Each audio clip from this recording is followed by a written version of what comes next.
pesan Nabi Yakub alaihissalam kepada anak-anaknya, menanamkan akidah, iman, tauhid, agama, supaya nanti ketika meninggal dunia juga punya keturunan lagi. Mereka juga mengajarkan kepada anak-anak cucu mereka supaya tetap ibadah kepada Allah. Jadi nggak usah khawatir masalah dunia itu. Allah sudah menetapkan rezeki. Nggak usah khawatir anak-anak kita ini miskin, nggak usah khawatir. Allah sudah menetapkan rezeki. Jangan khawatir miskin. Kalau sudah Allah tetapkan rezekinya, insya Allah Allah akan mencukupinya. Yang penting apa? Jangan sampai anak-anak cucu kita ini tidak mengenal agama. Yang kita khawatirkan, jangan sampai anak keturunan kita tidak mengerti, paham tentang agama. Jangan. Na'udzubillah min dzalik. Bismillahirrahmanirrahim. Bapak-bapak, ibu-ibu, saudara-saudaraku yang dimuliakan oleh Allah Subhanahu wa taala, tidak ada kalimat yang paling agung yang pantas kita ucapkan kecuali syukur kita kepada Allah Subhanahu wa taala. Biqauli alhamdulillah, yang dimana pada kesempatan malam yang mulia ini Allah masih menjaga iman kita, tauhid kita, sehingga kita tetap istiqomah dalam mentaati Allah dan menjalankan sunnah-sunnah Rasulnya yang mulia Muhammad sallallahu alaihi wasallam. Dan alhamdulillah kita bersyukur pada kesempatan yang berbahagia ini kita masih diberi kenikmatan sehat, sehingga kita bisa beraktivitas, kita bisa bekerja, kita bisa melakukan apa saja yang kita inginkan. Karena nikmat ini luar biasa. Banyak orang yang sakit pengen sehat, mereka harus mengeluarkan merogoh kantongnya, harus membeli dengan nilai yang sangat mahal untuk membeli sehat. Oleh sebab itu para jamaah, Bapak Ibu, saudara-saudaraku yang dimuliakan oleh Allah, akan tetapi kebanyakan manusia ketika dikasih nikmat sehat dia lupa, sehingga dengan sehat itu dia gunakan untuk hal-hal yang tidak bermanfaat, hal-hal yang kadangkala bisa menjadikan dia lalai, lupa kepada Allah. Bahkan tidak sedikit mereka yang melakukan perbuatan-perbuatan maksiat, sehingga nikmat sehat ini bisa menjadi bencana dan petaka bagi dirinya. Bukan nikmat sehat ini bisa memberikan manfaat besar ataupun berkah dari Allah Subhanahu wa taala. Oleh sebab itu para jamaah Bapak Ibu yang dimuliakan oleh Allah Subhanahu wa taala, Nabi kita yang mulia Muhammad Rasulullah sallallahu alaihi wasallam sampai-sampai mengingatkan dari hadis sahih dari Utsman bin Affan radhiyallahu taala, dia berkata bahwasanya Rasulullah sallallahu alaihi wasallam bersabda dalam hadis Imam Bukhari, "Nikmatani maghbunun fihi ma katsiru minan nas, as-sihah wal faragh." Dua kenikmatan yang sering dilalaikan oleh manusia ketika Allah memberikan nikmat sehat dan nikmat waktu ini digunakan untuk hal-hal yang tidak bermanfaat, hal-hal yang madarat, bahkan bisa mendatangkan maksiat. Nah, ini kan merupakan hal yang betul-betul celaka. Makanya betul kata Allah di dalam firman-Nya di dalam surat Al-Asr, "Wal asri innal insana lafi khusrin." Demi waktu kata Allah, Allah bersumpah. Di dalam ayat ini Allah bersumpah dengan makhluk yang diciptakannya. Apa itu? Al-asru, waktu, masa. Jadi siapapun orang yang tidak bisa menggunakan waktunya, sehatnya, yang sudah Allah amanahkan, yang sudah Allah berikan, maka orang seperti ini pasti celaka. Makanya di situ kalimatnya ada kalimat yaitu lam taukid. Lam taukid. Kalau kita membaca ayat yang keduanya, innal insana lafi. Ingat, di dalam kalimatnya ada lafi.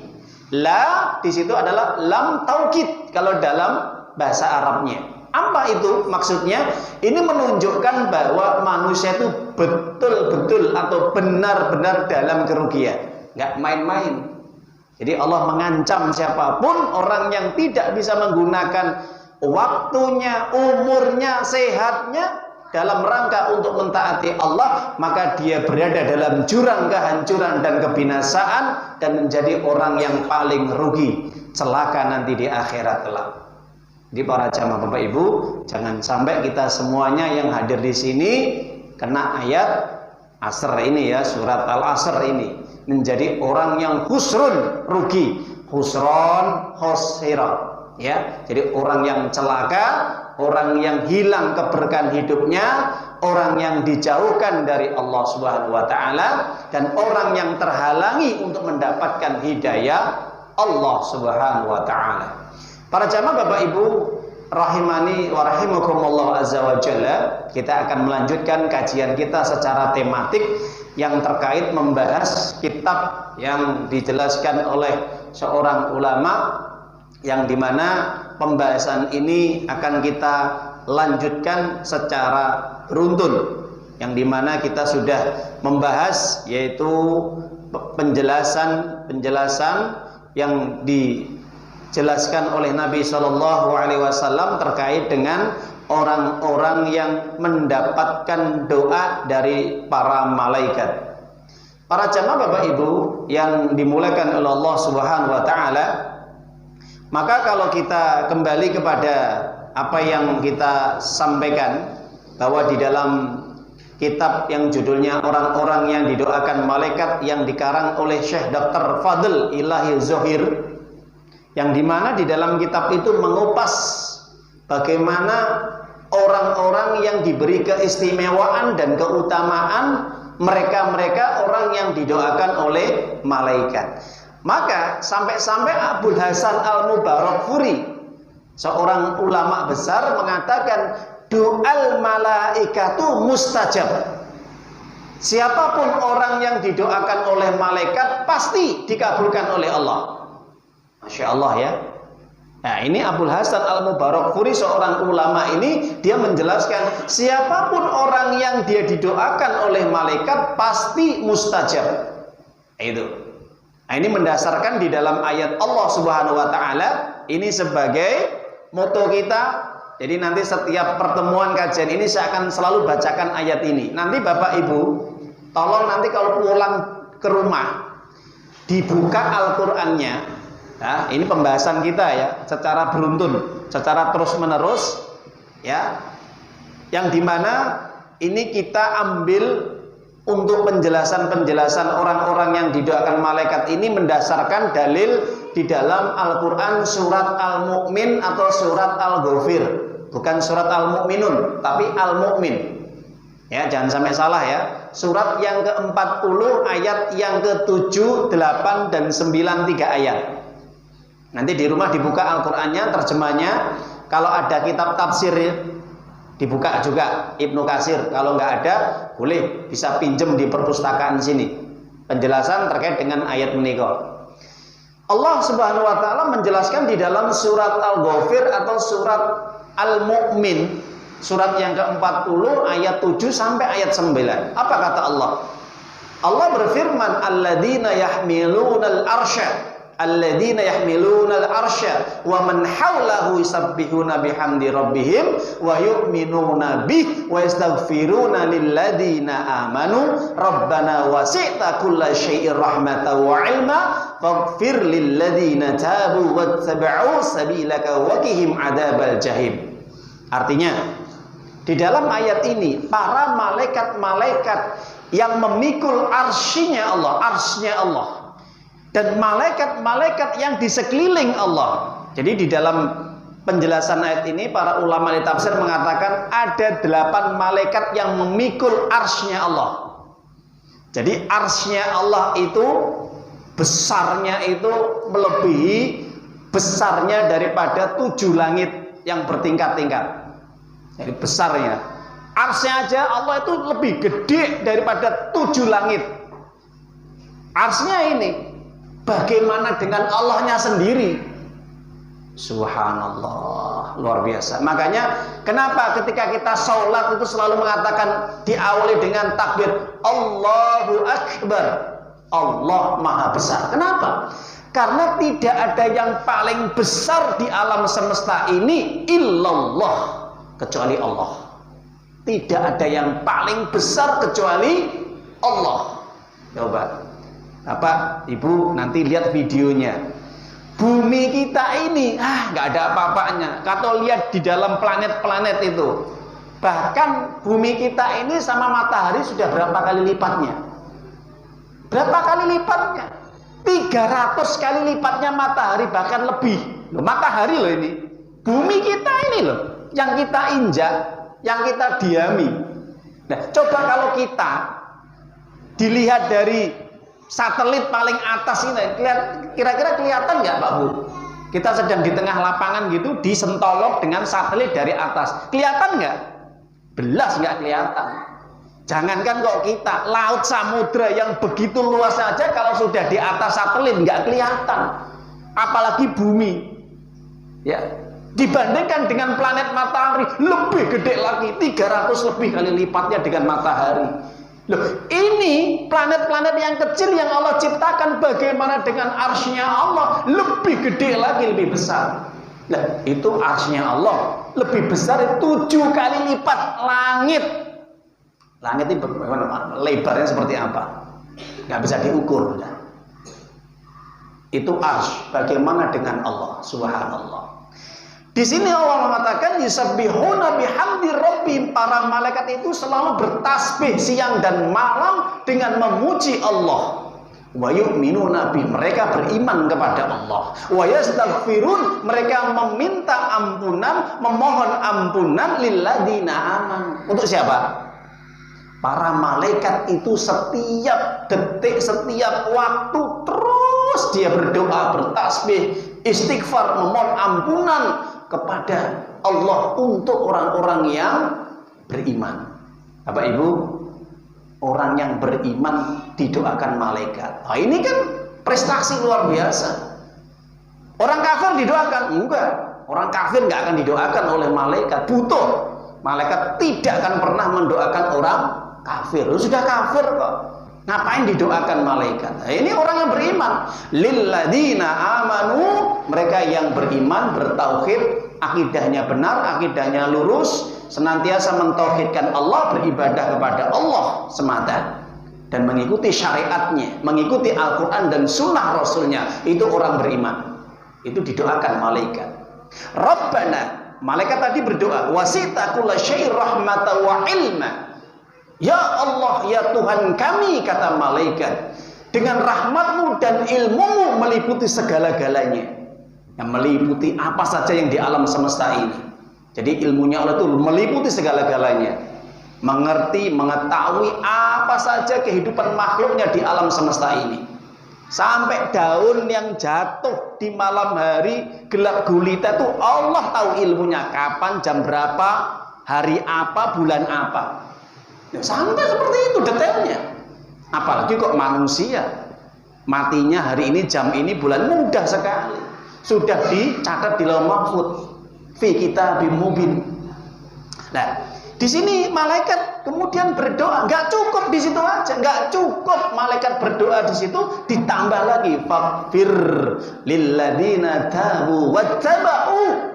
Ya Allah, ampunilah dosa-dosa orang yang bertaubat. Faghfir lilladzina tabu. Yang pertama, tobat. Ingat. Di sini orang yang didoakan malaikat, mereka yang bertobat kepada Allah Subhanahu wa taala, wattaba'u sabilak, yang mengikuti jalanmu ya Allah, agamamu, syariatmu, petunjukmu, Al-Qur'an dan sunnah nabimu. Bapak Ibu, pengen didoakan malaikat? Syaratnya ini harus dijalankan. Bertobat, yang biasanya berbuat maksiat, dosa-dosa besar, tinggalkan. Tinggalkan, segera bertobat. Kemudian setelah kita bertobat, mengikuti jalan yang ditempuh oleh Nabi kita yang mulia dan para sahabat dan ulama-ulama yang mengikutinya. Nah, ini syaratnya ini. Waqihim adzabal jahim. Bukan hanya malaikat memintakan ampunan, tapi juga malaikat meminta kepada Allah supaya mereka dijauhkan dari api neraka jahanam. Masya Allah, ya, luar biasa Bapak Ibu. Syaratnya apa? Beriman, tobat betul, mengikuti syariat agama Islam sesuai dengan petunjuk Al-Quran dan sunnah Rasulnya yang mulia Sallallahu Alaihi Wasallam. Cukup? Enggak cukup. Tambah lagi ayatnya 8. Apa kata malaikat? Rabbana wa adkhilhum jannat adnil lati wa'adtahum wa man salaha min abaihim wa azwajihim wa dzurriyyatihim innaka antal azizul hakim. Ya Tuhanku, kata malaikat. Ya, jadi para malaikat ini mendoakan, ya Tuhan kami, masukkanlah mereka. Siapa? Orang yang beriman, orang yang bertobat, orang yang mengikuti syariat, dan mereka senantiasa betul-betul ikhlas dalam beribadah kepada Allah supaya dimasukkan ke dalam surga Aden. Bukan Lea Aden ya, surga Aden. Kalau Lea Aden jelas itu orang sesat dan menyesatkan. Pak, ada orang menikah dengan malaikat Jibril di surga Aden. Nah, itu memang malaikat itu perempuan atau laki-laki. Nah, itulah orang musyrik. Orang musyrik itu menganggap malaikat Allah itu adalah, mereka adalah wanita-wanitanya Allah. Nah, kan kurang ajar ya. Nah, itu wa'attahum wa man sholaha min abaihim, yang dimana mereka telah dijanjikan oleh Allah untuk masuk ke dalam surga dari kalangan orang-orang yang soleh. Soleh ya syaratnya, baik itu nenek moyang mereka, bapak-bapak mereka, istri-istri mereka, dan keturunan mereka. Bapak Ibu yang dimulakan oleh Allah, pengen kita didoakan semuanya keturunan kita, dzurriyyatina, keturunan kita, cucu-cucu kita, cicit-cicit kita, sampai nanti 7 keturunan. Syaratnya apa? Didik, bimbing, hendaknya pahamkan tentang agama.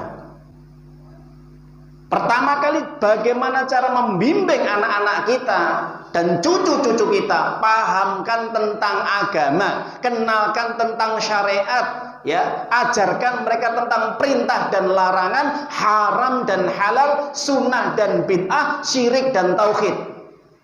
Pahamkan mereka. Sebagaimana pendidikan Nabi Yakub alaihissalam yang diabadikan oleh Allah di dalam surat Al-Baqarah 133. Ketika Nabi Yakub alaihissalam itu meninggal dunia, idza hadara Yaqubal maut. Kemudian ketika Nabi Yakub mau meninggal dunia, berkata kepada anak-anaknya, apa? Pesan Nabi Yakub alaihissalam, cucunya Nabi siapa? Cucunya Nabi Ibrahim alaihissalam. Nabi Ibrahim gadah putra Ishak, Ishak gadah putra Yakub, Yakub gadah putra Yusuf, sampai ke bawah keturunan Bani Israel nanti. Jadi para jamaah Bapak Ibu yang dimulakan oleh Allah Ta'ala, maka pesan wasiat sebelum Nabi Yakub alaihissalam meninggal dunia, pesan luar biasa indahnya, dan tidak ada wasiat pesan yang paling indah yang diabadikan oleh Allah di dalam Al-Quran surat Al-Baqarah 133. Kalau tidak salah ya, nanti bisa dibuka nanti coba. Kalau 142, apa pesan dari Nabi Yakub alaihissalam? Ma ta'buduna min ba'di, apa yang kamu sembah setelah aku meninggal dunia. Apa yang kamu sembah, siapa yang kamu ibadahi setelah aku meninggal dunia.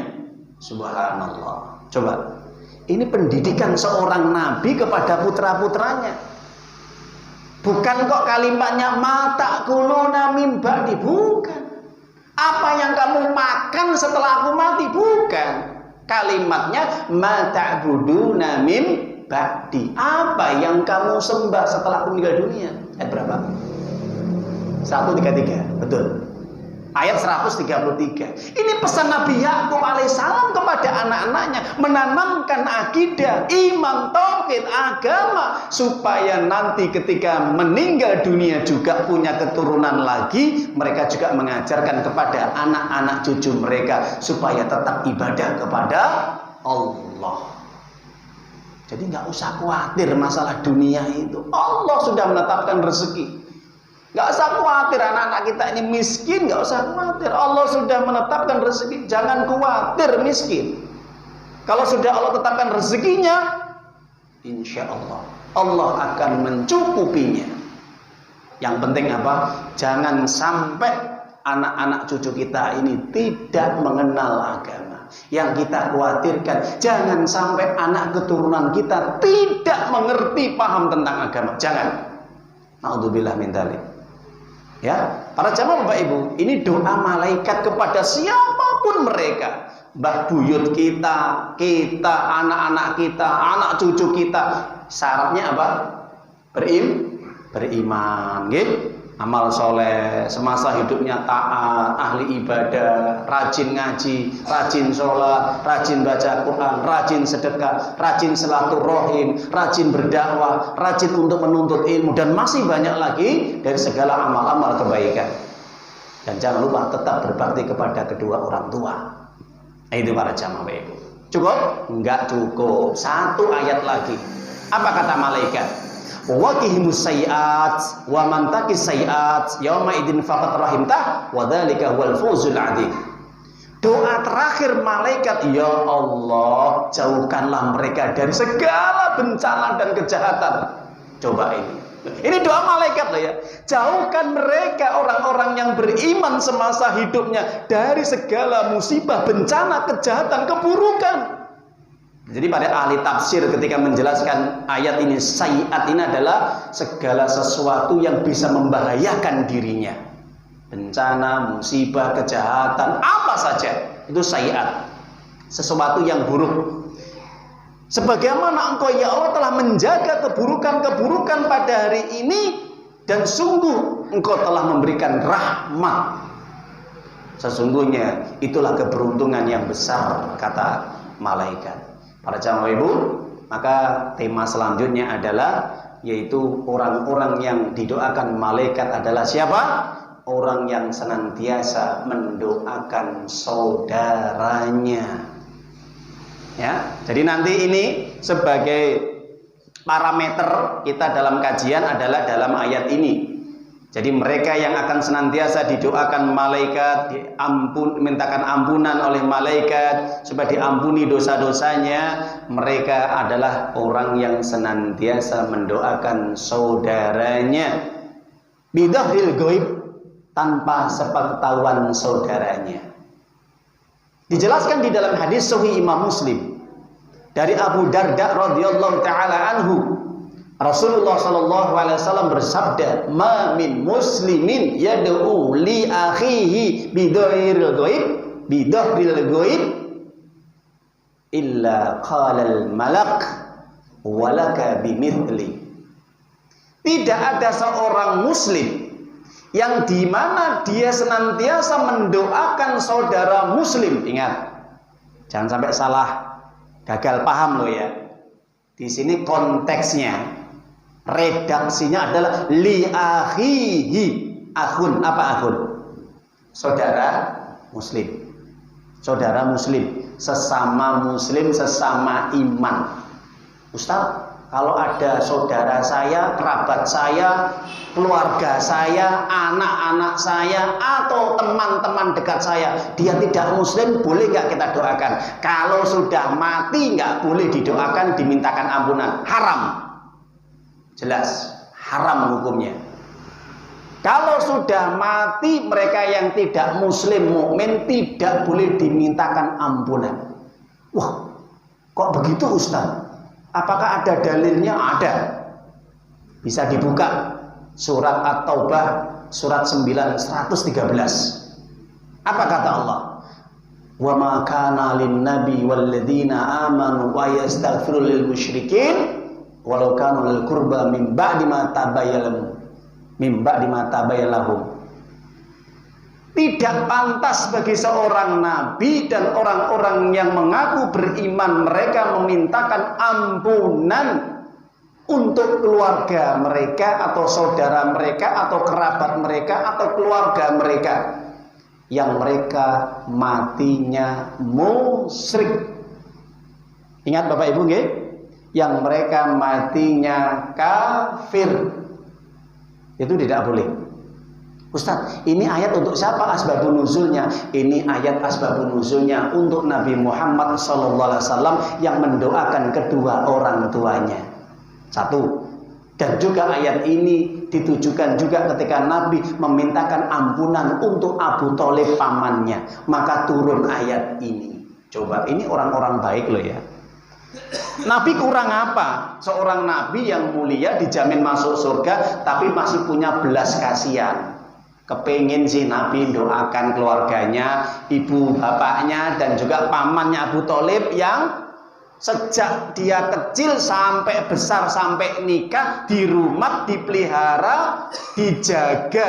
Masya Allah, nggak main-main dijaga dari permusuhan orang-orang musyrik. Itu dijaga betul, diamankan sama Abu Thalib. Siapa yang mengganggu ponakanku? Abu Thalib. Makanya kata Abu itu ada 4 ya. Ada Abu yang baik ya, tapi juga dia masuk surga. Ada Abu yang baik tapi masuk neraka. Ada Abu ya, kata-kata Abu ini ya, yang dimana tidak baik ya masuk neraka. Ya itu. Kalau Abu yang baik, yang dia ini masuk surga, siapa? Abu Bakar. Jelas ya? Ini sejarahnya ini. Abu Bakar sudah baik, ya, dia masuk surga. Kenapa masuk surga? Karena beriman, dia mengimani, kemudian menjadi orang Muslim, membela Nabi, menjaga Nabi, mengikuti dakwah Nabi, meninggalnya Muslim. Masuk surga. Yang kedua, ada Abu yang baik tapi masuk neraka. Siapa? Ya Abu Thalib ini. Dia baik, betul-betul luar biasa memperhatikan keponakannya, tapi dia masuk neraka. Kenapa? Karena dia tidak mau Muslim, tidak mau masuk Islam, akhirnya masuk neraka. Makanya turun surat At-Taubah 113. Siapapun orang yang meninggal dunia, saudara, kerabat, orang tua, adik, kakak, teman, yang dia matinya musyrik, semasa hidupnya tidak mau ibadah, tidak boleh didoakan. Ustaz, urusan iman kan urusan Allah. Iya, orang iman itu harus ada bukti dalam amalan dan ucapan. Tidak sekedar ngaku iman Islam tapi tidak mau menjalankan tuntutan iman dan Islam. Tidak bermanfaat iman mereka. Yang ketiga, Abu yang dia tidak baik tapi masuk neraka. Siapa? Abu Lahab. Siapa Abu Lahab? Ya pamannya Nabi. Abu Thalib pamannya Nabi, Abu Lahab pamannya Nabi. Namanya kan Abdul Uzza, ya. Aslinya Abu Lahab itu Abu Uzza, ya. Bukan tafsirnya surat Tabat Yada Abi Lahab wa Tab, surat Al-Lahab itu. Kenapa dinamakan Abu Lahab Bapak Ibu? Karena wajahnya bersinar gitu loh. Abu Lahab itu tampan loh mudanya, bagus, ganteng. Tapi jegur neraka salawasi. Masuk neraka selama-lamanya. Saya selana ronda talahab wa imra'atu hammalatal hatab fi jidi hablum min masad. Kenapa? Karena semasa hidupnya Abu Lahab ini selalu menghina, mencaci maki Nabi, memusuhi Nabi, bahkan menghasut masyarakat Mekah supaya membenci dan memusuhi dakwah Nabi. Loh, itu Pak Li'e Dewi loh ya, pamannya sendiri. Coba, makanya orang kadang ketika dakwah itu ya, kadang-kadang yang berat itu kalau keluarga saudaranya itu belum dapat hidayah, itu musuhnya luar biasa. Kadang luwih penak wong liya tinimbang dulure dhewe. Nah, kerabatnya sendiri, saudara sendiri kadang-kadang itu kalau belum dapat hidayah, itu permusuhannya besar itu. Contohnya siapa? Abu Lahab. Abu Lahab itu tamannya sendiri loh ya, tapi kok nggak seneng loh ya, gengsi kok. Itu Bapak Ibu ya, Masya Allah. Ya, kita lanjutkan. Jadi para jamaah Bapak Ibu, orang-orang yang didoakan oleh malaikat adalah mereka yang semasa hidupnya mendoakan saudaranya tanpa sepengetahuan. Makanya dikatakan bidoril goib. Syekh Shalih Utsaimin di dalam kitab Syarah Riyadhus Shalihin, beliau menjelaskan tentang hadis ini. Hadis Imam Muslim mengatakan, doaul muslim li akhihi bidoril goib yadullu dalalatan wadihatan.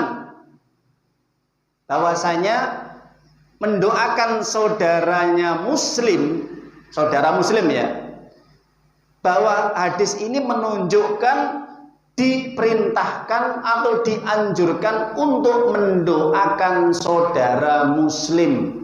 Kenapa? Ala sidqil iman li anna nabiyya sallallahu alaihi wasallam la yu'minu ahadukum hatta yuhibba li akhi ma yuhibbu li nafsi. Di dalam hadis Imam Muslim dijelaskan, ini perkataan Syekh Shalih Utsaimin ya. Saya menyampaikan ini berdasarkan penjelasan-penjelasan ulama salaf dan ulama-ulama sekarang yang ahli dalam bidang hadis. Syekh Shalih Utsaimin rahimahullah mengatakan tentang syarah hadis ini bahwa mendoakan saudara muslim yang tidak diketahui orangnya, siapa yang mendoakan, itu merupakan petunjuk yang dimana tanda orang ini benar imannya. Ala sidqil iman. Jadi kalau orang itu imannya lurus benar, pasti dia mendoakan saudaranya tanpa sepengetahuan saudaranya. Imam Syekh Shalih Utsaimin mengutip hadis Imam Bukhari Muslim, tidak sempurna iman di antara kalian sampai kalian mencintai saudara kalian sebagaimana kalian mencintai dirinya sendiri. Masya Allah. Ustadz, tapi kan dia itu bukan kelompok saya. Ustadz, kan dia bukan jamaah saya. Kalau dia muslim nggak ada masalah selama dia nggak musyrik. Ya. Beda jamaah, beda manhaj, beda aliran. Ya bukan aliran, maksud aliran sesat ya. Namanya beda dalam hal masalah manhaj atau beda masalah jamaah. Itu selama dia muslim tetap harus didoakan. Misalkan ada organisasi A dengan B, jamaah dengan B, beda jamaah, beda organisasi, tidak masalah. Yang penting tidak musyrik. Ingat loh ya, ingat itu. Ini anjuran ini. Siapapun dia, selama dia masih punya iman dan tauhid. Para jamaah Bapak Ibu yang dimuliakan oleh Allah Subhanahu wa taala, maka berdasarkan hadis ini, para ulama menjelaskan ini merupakan keistimewaan, keutamaan fadilah yang diberikan oleh Allah kepada orang-orang yang beriman. Orang yang mendoakan dan didoakan ini mendapat kemuliaan. Satu, yang didoakan ini juga dimuliakan. Kenapa? Karena dosanya diampuni. Yang mendoakan ya diampuni, yang didoakan ya diampuni. Masya Allah. Makanya kan ada waqalal malak walaka bimithli. Di dalam riwayat lain, inda ra'sihi malakun wakil. Ada malaikat yang di atas kepala orang yang sedang berdoa mendoakan saudara itu mengatakan walaka bimithli, walaka bimithli. Semoga sebagaimana yang kamu ucapkan, kamu akan mendapatkan kebaikan juga. Ini ada kisah yang luar biasa. Dijelaskan di dalam kitab Al-Musnad Imam Ahmad, yang dimana putra Imam Ahmad, Abdullah bin Ahmad bin Hambal, ini selalu dia mendengar ayahnya ini setiap selesai sholat, ini selalu berdoa, Allahumma ighfir syafi'i, Allahumma arhamhu waghfir lahu, Allahumma ighfir syafi'i warhamhu. Jadi sampai-sampai putranya itu sering mendengar doanya ayahnya yang tercinta Imam Ahmad bin Hambal, itu selalu mendoakan gurunya. Siapa gurunya? Imam Syafi'i. Suatu ketika ditanya, ya ayahanda, kenapa engkau senantiasa setiap doa di situ ada kalimat Imam Syafi'i, apa istimewanya sampai engkau doakan? Apa Imam Ahmad bin Hanbal? Imam Ahmad bin Hanbal kemudian menyampaikan, wahai anakku ya bunayya, aku telah mendengar ketika Abu Darda, siapa Abu Darda? Sahabat Nabi Muhammad SAW yang umurnya hampir 90 tahun lebih baru meninggal dunia. Kasih umur panjang Abu Darda ini. Dijelaskan di dalam kitab Siyar A'lam An-Nubala juz yang kedua halaman 351 yang dimana dikutip oleh seorang ulama Al-Hafidh Imam Az-Zahabi rahimahullah azza wa jalla telah menyampaikan. Jadi ini cerita ya. Imam Ahmad ini pernah mengatakan bahwa aku telah mendengar para sahabat Nabi, terutama Abu Darda ini. Dia itu punya sahabat teman itu 360. Situn wa thalatsumi'ah khalilun fillah. Semua temannya itu khalil fillah. Teman dekatnya Abu Darda. Setelah Nabi SAW meninggal dunia itu punya teman itu jumlahnya 360. Semuanya soleh semuanya. Soleh semuanya. Iman semuanya. Baik. Tapi Abu Darda selalu dia mendoakan. Satu persatu didoakan semuanya temannya itu. Suatu ketika Ummu Darda radhiyallahu ta'ala anha ini istri Abu Darda ini kemudian bertanya kepada suaminya karena pernah mendengar suaminya berdoa, Allahumma ighfir li fulan, Allahumma ighfir li fulan, Allahumma ighfir li fulan, Allahumma ighfir li fulan. Coba keju enggak Pak? Nah, kita mungkin ya keju ya. Tapi ini enggak, insyaallah. Ya, jangan lupa. Ketika mendoakan teman-teman yang soleh itu jumlahnya 360, kenapa? Wahai suamiku yang tercinta, kamu mendoakan teman-teman sahabatmu itu, bahkan jumlahnya enggak sedikit, banyak sekali. Kira-kira apa keistimewaannya? Masya Allah. Ini kalau sudah istri tanya kepada suami seperti itu kan pengen tahu ilmu ya. Kira-kira Bapak Ibu penjenengan kalau punya istri pernah nggak tanya kalau ada persoalan agama? Kalau sering tanya, Masya Allah itu istri soleha ya. Tanya persoalan agama itu. Bukan tanya, Pak, kapan beli cincin dan kalungnya? Kalau tanya urusan dunia ini biasa. Tapi kalau tanya urusan agama, Masya Allah, ini istri yang luar biasa. Ya, nah, ketika dijawab oleh Abu Darda, apa kata Abu Darda jawabannya? Wahai istriku yang tercinta, afala arghabu an tad'uni lil malaikah. Wahai istriku yang tercinta, apa aku nggak boleh mendoakan saudara-saudaraku, teman-temanku itu yang soleh-soleh supaya aku juga didoakan malaikat? Masya Allah, sampai seperti itu. Kemudian Abu Darda menyampaikan hadis ini. Jadi hadis ini riwayat dari Abu Darda. Itu loh. Makanya Abu Darda menyampaikan seperti itu karena dia hafal hadis. Mamin muslimin yad'u li akhi bidaril ghaib mustajab. Wa qala al malak walaka bimithli. Tidak ada seorang muslim yang senantiasa mendoakan saudaranya tanpa sepengetahuan saudaranya, maka malaikat yang ada di atas kepalanya berkata, sebagaimana engkau juga mendapatkan kebaikan. Jadi Bapak Ibu, kalau kita berdoa, jangan hanya untuk diri kita sendiri ya.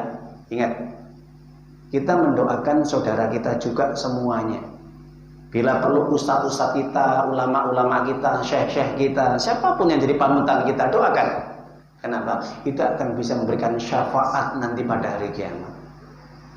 Semakin banyak orang yang kita doakan, semakin banyak sahabat-sahabat soleh kita doakan, semakin banyak itu pula akan memberikan syafaat kepada kita. Mana ustadz buktinya? Ingat perkataan Hasan Al-Basri, seorang ulama tabi'in. Beliau mengatakan, aksiru min asdiqoil mu'minin fa innallahum yawmal qiyamah syafa'ah.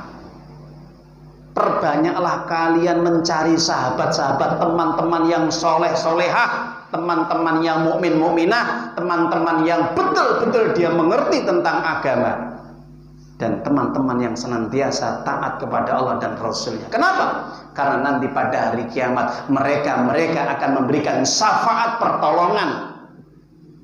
Mereka akan berdoa kepada Allah, ya Allah ampunilah fulan, ya Allah selamatkanlah fulan, ya Allah masukkanlah fulan ke dalam surga.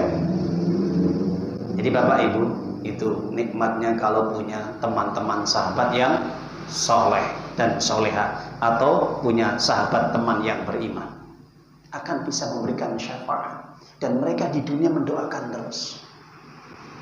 Para jamaah Bapak Ibu yang dimuliakan oleh Allah, sebelum saya tutup, maka Abu Darda ini kemudian membacakan ayat Allah Subhanahu wa taala di dalam surat apa?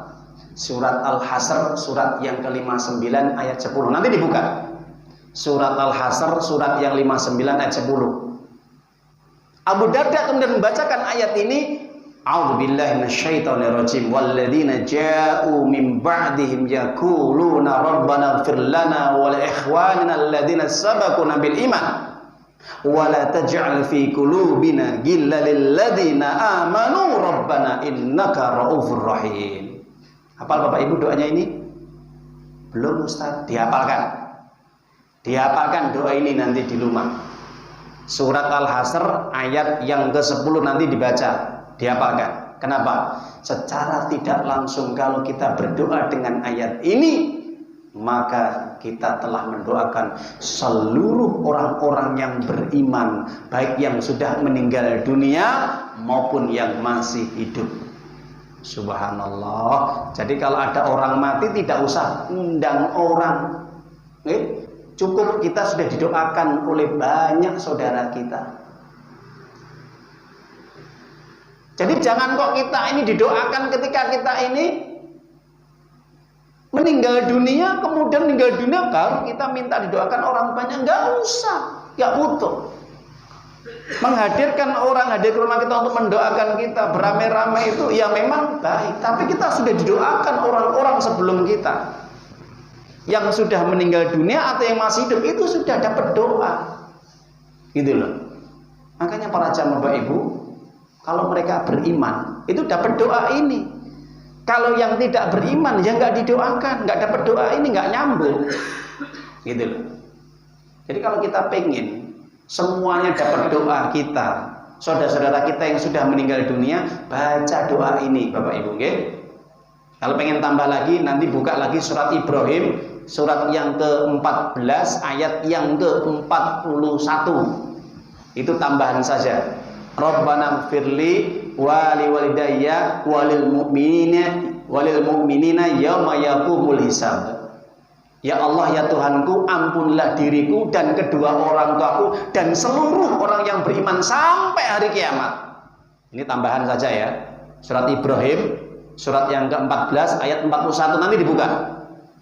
Ini tambahan saja.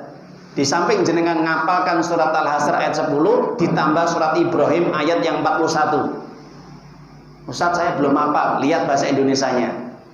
Kalau bisa, ini wajib harus kita hafalkan. Kenapa? Supaya kita didoakan saudara kita dan kita juga mendoakan saudara kita. Jelas ya Bapak Ibu ya? Subhanallah ya. Inilah orang-orang yang didoakan malaikat, mereka yang senantiasa mendoakan saudaranya tanpa sepengetahuannya. Ya. Itu saja kurang lebihnya kajian pada malam hari ini. Semoga kajian tematik ini bisa menambah pemahaman ilmu kepada kita dan bisa menambah iman kita agar kita terus watawasau bil haq watawasau bis sabr, saling menasihati dalam kebaikan, kebenaran dan kesabaran, dan fastabiqul khairat, berlomba-lomba dalam kebaikan dan ketaatan kepada Allah, terutama dalam kita beramal ibadah. Contohnya kita mendoakan saudara kita, terus jangan sampai kita berhenti sampai kita meninggal dunia. Insyaallah ya. Amin ya rabbal alamin. Ayyuhalladzina amanu ittaqullaha haqqa tuqatih wa la tamutunna illa wa